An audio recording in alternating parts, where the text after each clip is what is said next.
Hi, welcome to my channel. My name is Danny, and the purpose of this YouTube channel that I'm creating is to help family members that are currently or in the past are still dealing with the death of their loved ones. I just want to have a platform for us um, because it's never easy um, getting over or trying to process a death, especially when it's close to you. For me, my mom, and um, my life has really changed because of her death. And I mean, no one really like tells you or um, no one can really like help you process this unless you are going through it or have been through it. And even if you have, it's like everyone process and grieve differently.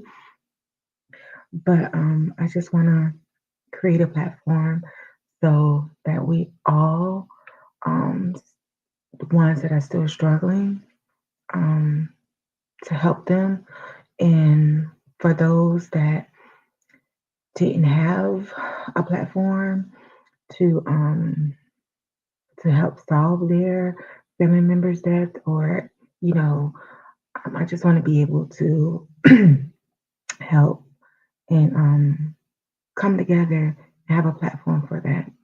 This is my first video, so I'm so nervous. So trying to get the jitters out. but um but yeah, I just wanted to have this platform, and let me just tell you um about my situation. My mom, she transitioned September the 26th of 2024.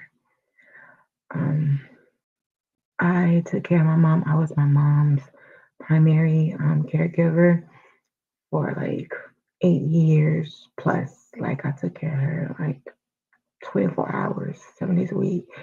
And and I was in a relationship at the time. And being in a relationship and taking care of your mom, that is hard to do, especially if you're not with the right person that understands that um, my mama come first. Like I'm her only daughter. Like, why would you even make me feel like, you know, I have to choose? But nevertheless, I took care of my mom for 8 years. Um, I would say the last 2.5 years is when maybe well yeah, the last 2 years I knew something was wrong with her, but my mom, she was one of those ones that's stuck in their ways, the ones that don't want to go to the doctor or feel like you don't know what you're talking about. There's nothing wrong with me. But mom, there is something wrong with you. So eventually, of course you can't make them go to the doctor, but eventually it all came to a head like the last year or so of her life. She had an episode where she had a seizure, and you know, I freaked out, of course, especially, but I freaked out, and I took her to the hospital or whatever. They ran so many tests. Oh my goodness, they ran so many tests. And it came back, and they told me that she had a brain, tumor in the back of her brain, or big brain mass or whatever. And they told me that we're giving her 6 months to live. Now, in the hospital, of course, my mom, she was still alert and she was still conscious, she was still knowing about things or whatever. And you know how it is, soon as, your relatives go to the hospital, especially if you haven't talked to them in ages and months and stuff, not everyone's calling, whatever. Then my mom's, she's thinking, what's wrong with me? How come everyone calling? How come everyone's coming to see me? And, I had to reassure her, like, Mom, you're fine. There's nothing wrong, even though there's a lot wrong, but I didn't tell her that there was something wrong with her. She did have rheumatoid arthritis, but that's all. I want her to believe what was wrong with her. I didn't want her to know that she had a brain mass in her brain. Like, I just didn't want her to know that. I just felt like that wasn't something she needed to know, even though, you know, I could have told her, but I didn't want to because I just wanted her to live her life not worrying about and this brain tumor or whatever. But um so let me take you back to when they took her to the emergency room. They took her to the emergency when, first called the ambulance and all that stuff they came. They took her to the emergency room. And let me tell you, these doctors, they always want to play God. And if you allow them to, I was one of the ones. No, you cannot tell me you do not, you're not gonna play God with my mama. So that was me, one of the reasons why I didn't tell her what was wrong with her, um, in that capacity because, just because the doctor said you have 6 months to live does not mean you have 6 months to live. Who was it to say you have 6 months to live? Like, you got 6 months to live. But yeah, so to the emergency room part, I'm gonna go back to that scenario. So it was an emergency and I talked to this neurosurgeon or whatever, and he was saying that, you know how they do. I'm sorry to meet on these conditions and blah blah blah blah blah. Then he said, if we don't hurry up and get things going, I'm sorry, but for she might not live, she may have like a few days or a week to live. And as soon as he said that,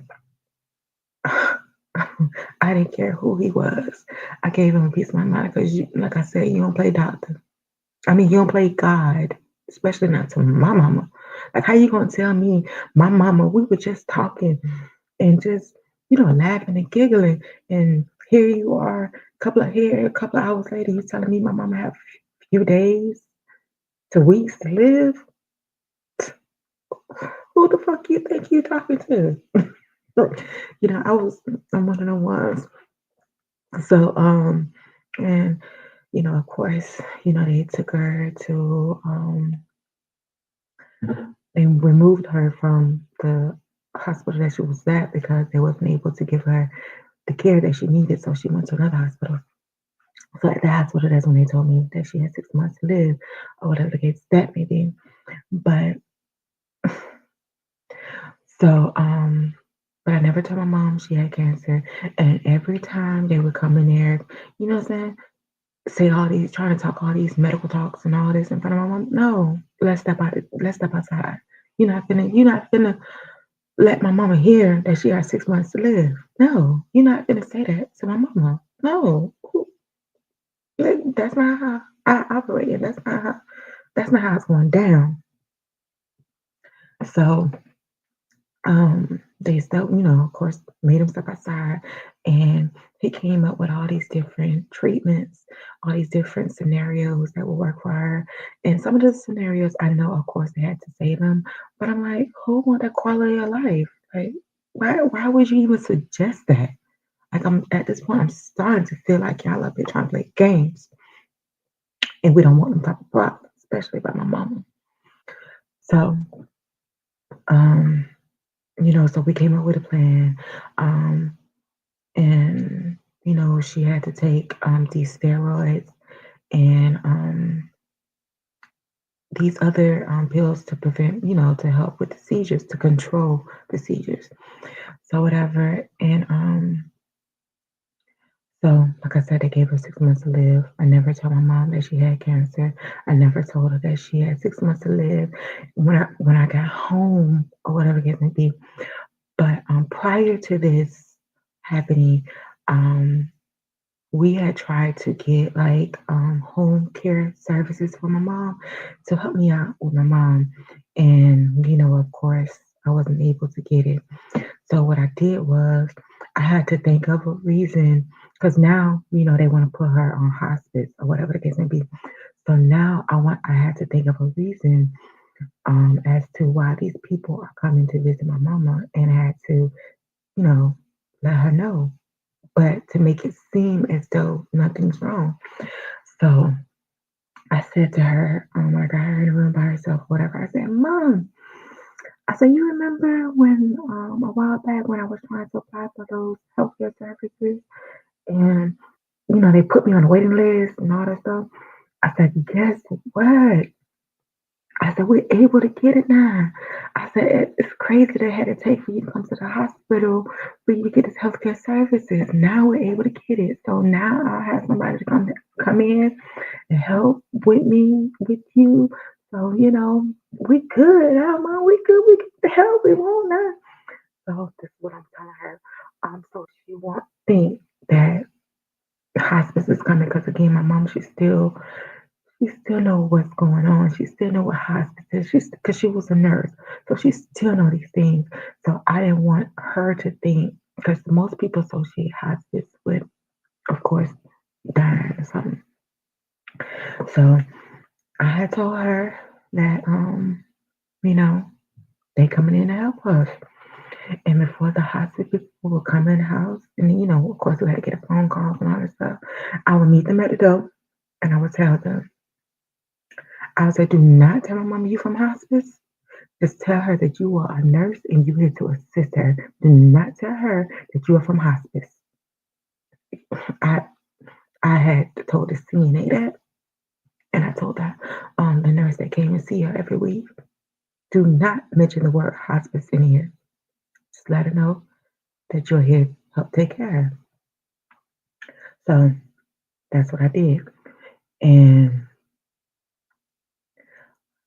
so my mom, when they would come, I had them help assist me with her or whatever the case may be.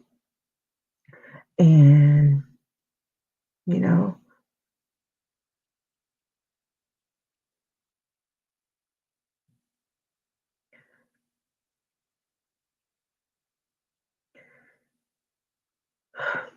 I would have them to come help me assist with her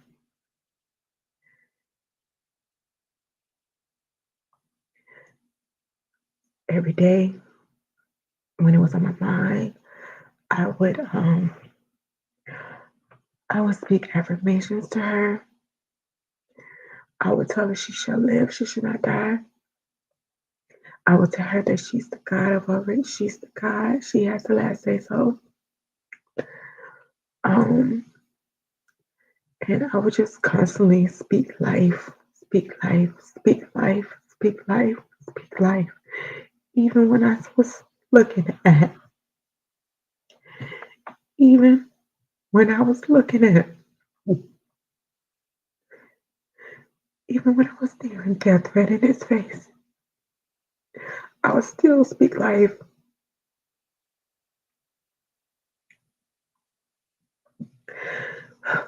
I would still speak life to her because I just felt like these people would not give my mom a time limit on life. I just refused to accept it. But with that being said, my mom lived a year after her diagnosis. When they told she lived a year and a few months after her diagnosis, because I did not let them tell my mom because once the mind accepts it, then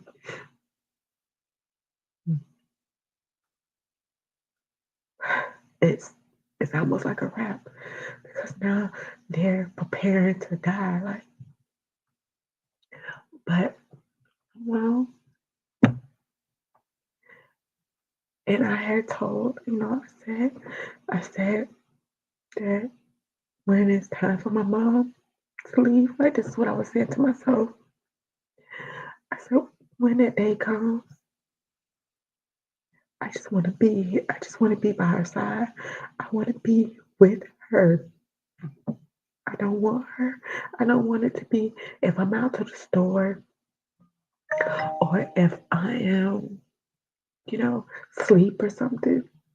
Like I don't want this to happen. I don't want her to leave without me there with her.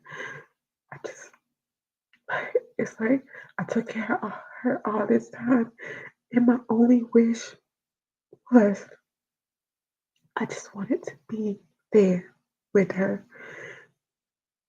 And the day that she transitioned, I'm leading up to that. And it made me realize too that it's like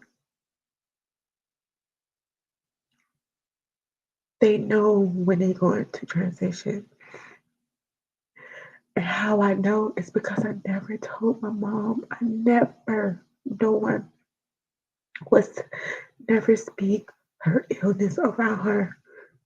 Like, because I wasn't going to treat my mom like she was dying. I wasn't going to treat her like that. I was going to treat her, I treated her like life. Every day I woke up and I woke up to her, I was happy because it gave me another opportunity to be with my mom. I would just sit there hours and hours, just sit in the room, staring at my mom, watching TV. I just did not want to leave her side. I just didn't want to leave her side. So, but when she transitioned, like maybe a week or so, because she had ended up back in the hospital a week before she transitioned. And, if I these hospitals, certain ones you go to, like these hospitals, it's almost like they it's like a cemetery if you ask me. At the hospital is the pre-cemetery or the cemetery itself. A lot of souls are still in the hospital.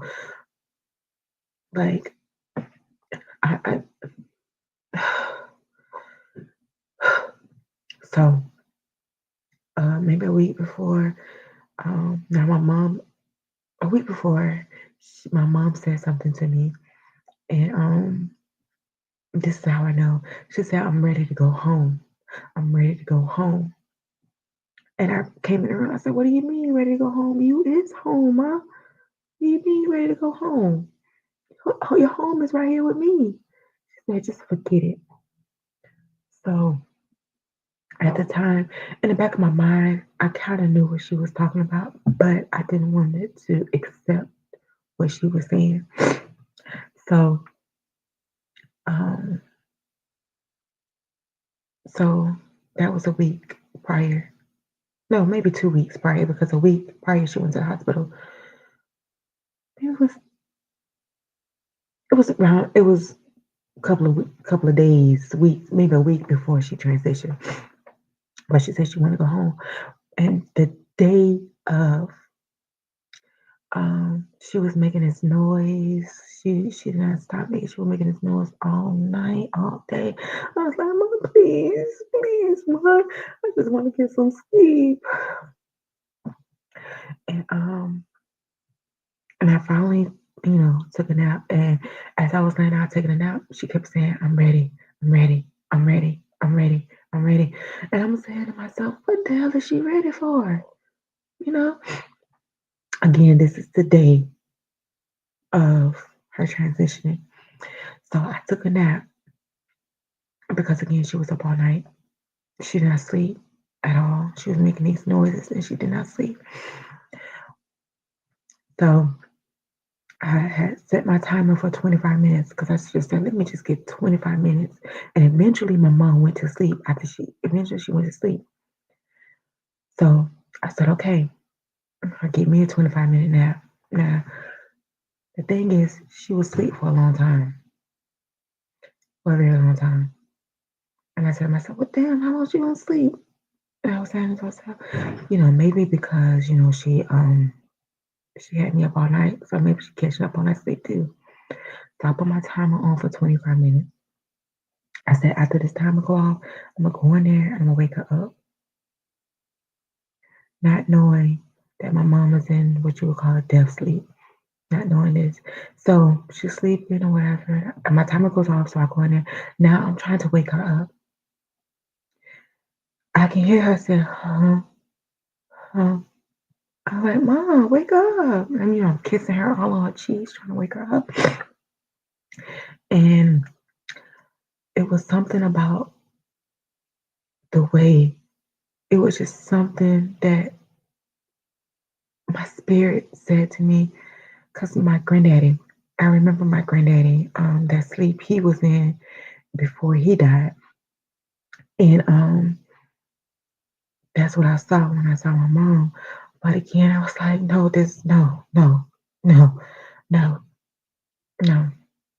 Mom, please wake up. I'm kissing. I'm doing this for almost an hour, trying to wake my mama up. She would not wake up. So here it is close to me to take my son to school, whatever. Now, prior to this, my mama, she was very weak, very weak, and I couldn't do her by myself. When the CNA was here, I couldn't do it by myself because she was that weak. She was so weak.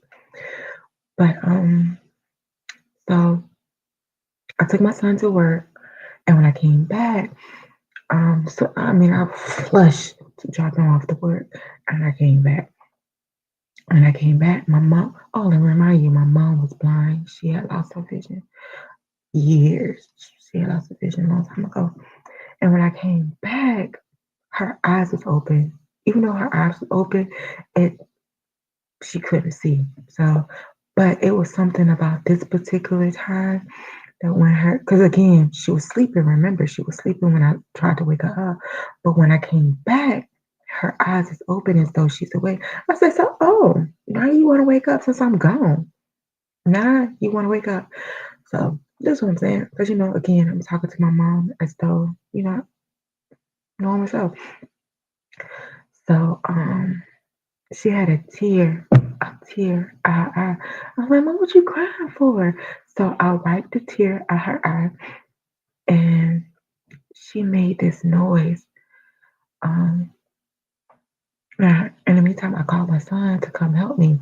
I was like, you come help me with Mama, because they called my mother Mama, not Grandma, Mama. I said, come help me with Mama or whatever. So he's sitting there helping me with her or whatever, and she makes this noise, and I'm like, it's almost like she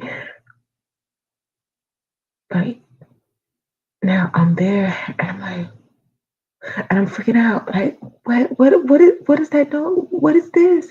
Like, what's wrong? And I said, is she still breathing? Because the way, the release of her breath, I never heard that before. It's like she opened her mouth and took her last breath, and it was it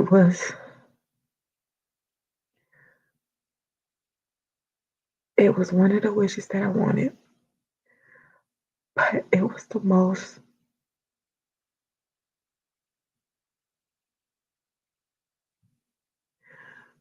I would never ever forget that moment. I will never forget that moment.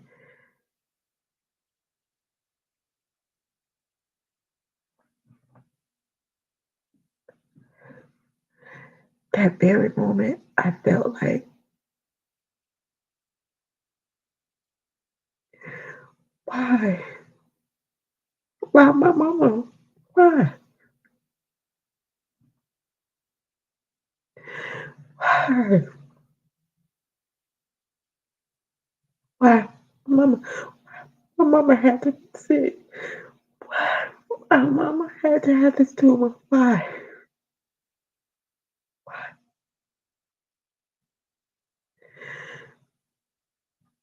I'm just now, trying to, I'm just now enjoying my mama. I'm at peace. I'm not in a toxic relationship anymore. I'm at peace. Why? You take my mama. She was all I had. Why my mama? So, of course, mad, sad, put my middle finger up, you know, cursing. Then I'm sitting in the bathroom in the dark, crying. I don't want to talk to people. And what made me angry the most is that all of a sudden all these family members want to come around. Where was y'all at before? Why you coming around now? You coming around now that she dead? Yep. So those type of feelings and type of anger that I dealt with. Sit in my room in the dark, you know, and try, make few arrangements. I ain't trying, you know, thinking, hit myself, like, shake this off. This has got to be a dream. Like I know it's a dream. Like I'm gonna wake up, like, you know, pen, I'm gonna wake up, shake this shit off, go back in the room. The moment out there, it's quiet in there by myself. I'm going through it. You know what I'm saying? Like going through it. And the crazy part is that I know what the whole meaning of that. I get that, I understand that. I was that friend that would say, they're in a better place and I'm sorry for your loss and death is not real, energy is just transferred from one. No, I was not trying to hear none of that shit. You feel me? Like, I wasn't trying to hear none of that. Don't tell me that. You know? Uh, but it wasn't until one day I was one of my episodes in the bathroom, sitting in the bathroom in the dark. I'm in the dark places. I was deep in a dark place. Um, I can feel the spirit of my mom come to me because my heart just couldn't.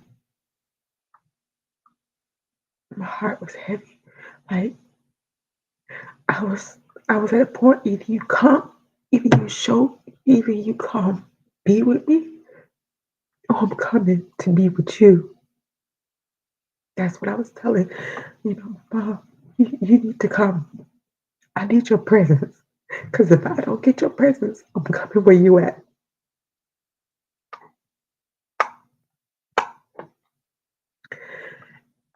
And that very moment, I felt the presence of my mom because I was coming. Oh, I was ready to get up out of here. Because if she wasn't coming, I'm coming. Um, and my mom, you know, I can hear it's like a soft voice. It's almost like I'm speaking what is telepathically, how do you say that, to her.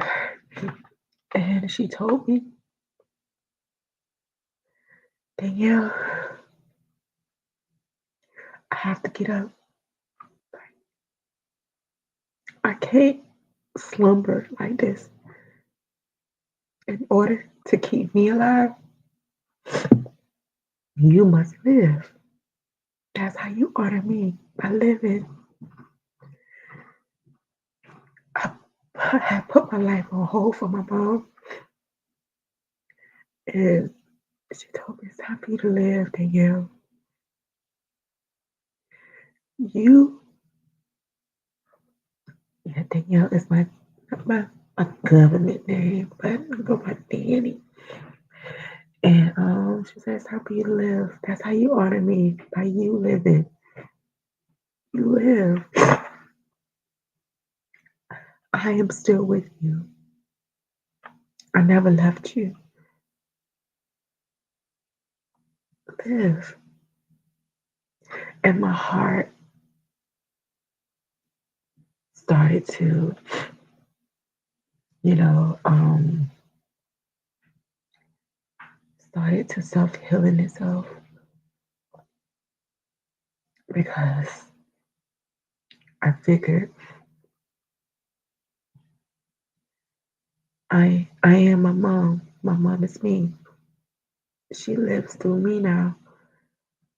You know, um, all those things I used to tell people, when I heard my mom tell me to live, then you'll live. You live. I'm living. You die.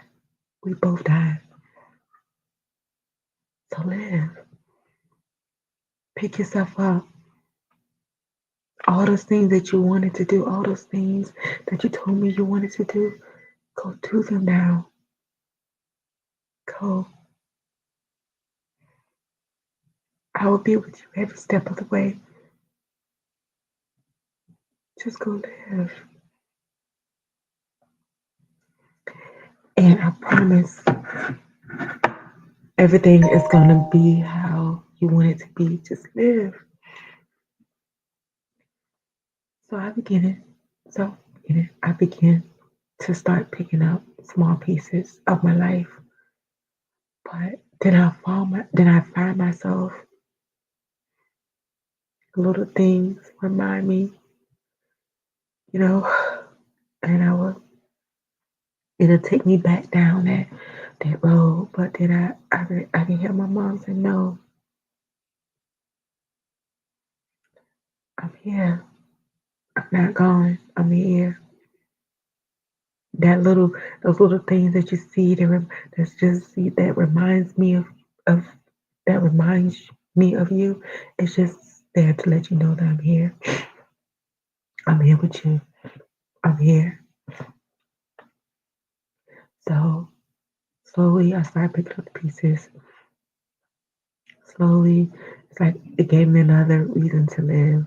Like, my mama said she with me, so mom, like, come on, So now I talk to her as though like I'm talking to you, mom. Let's watch this movie. You know what, mom? I have this. How do you cook such and such? You know what I'm saying? And how like I be having conversations like she's here with me, like she's here. I be talking.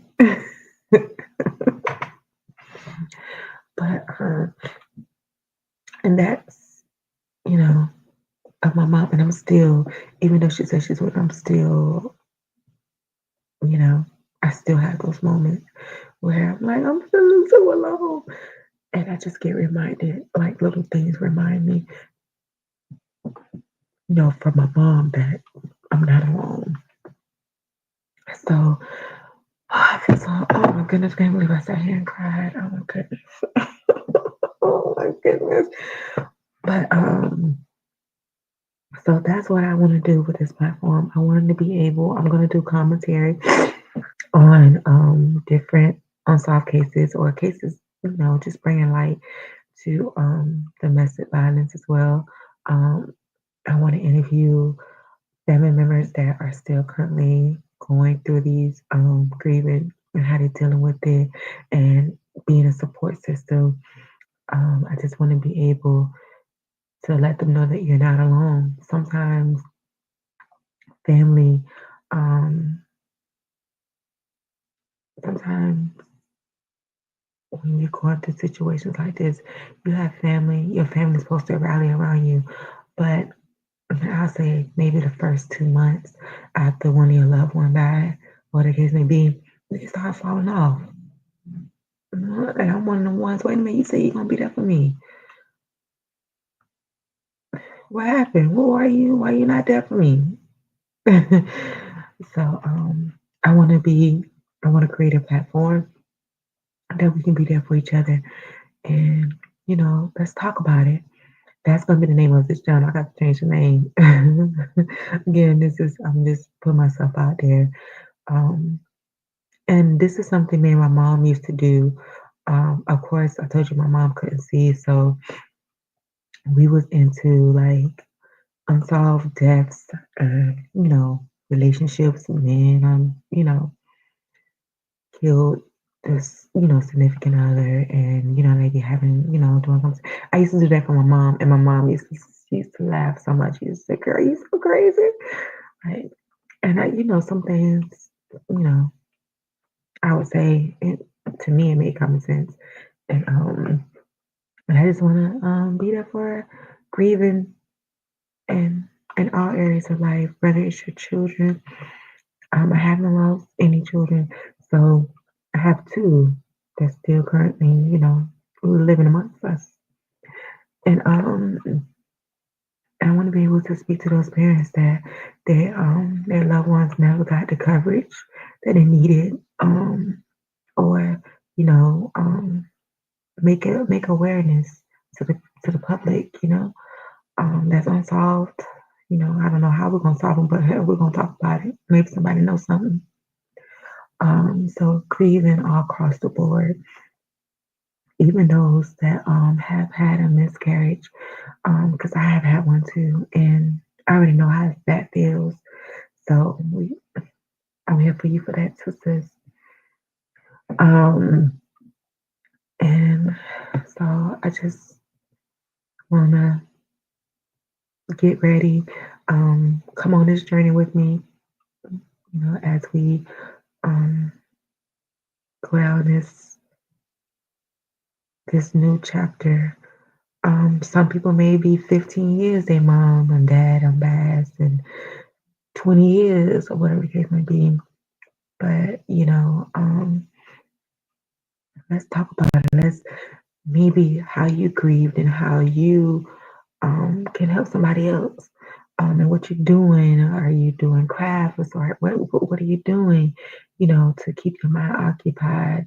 Um, I know some people that when they mom or whoever died or whatever the case, they turn to substance. They whether their sister or their brother or their child, they turn to substance. Their life like went downhill, and that's simply because they felt like did nobody care anymore since their mom and dad is not here. Like don't nobody really love me like that or care for me. So this is my outlet or this is how I'm dealing with it. So I want to be able to let them know, come on, let's talk about this. So we can get through this. Let's connect. You know, you're not in this alone. So I want to be able to be that for people. So stay tuned. Um, like, subscribe to my new channel, so I know that this is something that yeah, girl, yes, this is needed. We need a community where um we could talk about this. And we need to be our own news broadcast. They only broadcast what they want to broadcast. I'm for sure it's so many family members that their loved one has, transition and no new coverage have been talking about it. Don't nobody know about it. You know what I'm saying? And when you feel like y'all need to know about this because maybe somebody that knows need to speak up, help. So that's what I'm gonna be. That's what the whole purpose and that's what I want to do. So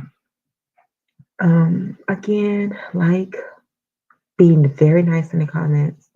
Again, this is my first time. I'm kind of nervous, but I'm getting the cheers out as I go on.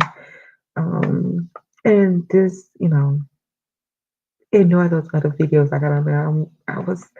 I was hesitant about, showing my face on here, but then, um, I listen to my spirit, and my spirit, girl, do it. Do it. You don't know who you may be helping. Do it. And I also want to hear about those stories too. I'm going to be interviewing people that want to come on and be interviewed. I want to hear about those stories about these hospitals because I believe these hospitals ain't even, when you know, you know. So, and even if, let's just say they told your loved ones, like they told mine, 6 months, and you changed up everything and you live in a totally different holistic life or whatever the case may be. And now you 2 years in, I want to interview you. I want to talk to you. Your story helps somebody else, story. So yeah. Oh my goodness, I can't believe it. I actually did it. This has been a long time coming. I've been wanting to do this. But all right, so I guess that's it for me for now. I'll be back. Please um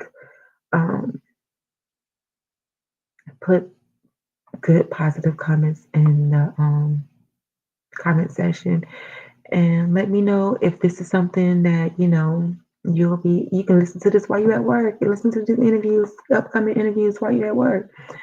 But if there's something that okay, I come on and share a story with you or two, put it in the comment. Um, that okay, we here for it, and I will provide all the emails and stuff like that. Um, that you can contact me with. Oh, well, I have to put it on here, I guess. That you can contact me with, and if you want to support the channel, the description, how to support is in the description. But if you don't, just like it, subscribe. That's good enough for me. um, so until next time, thank you for listening. Gratitude for listening to me, and get ready for this new journey. All right, bye.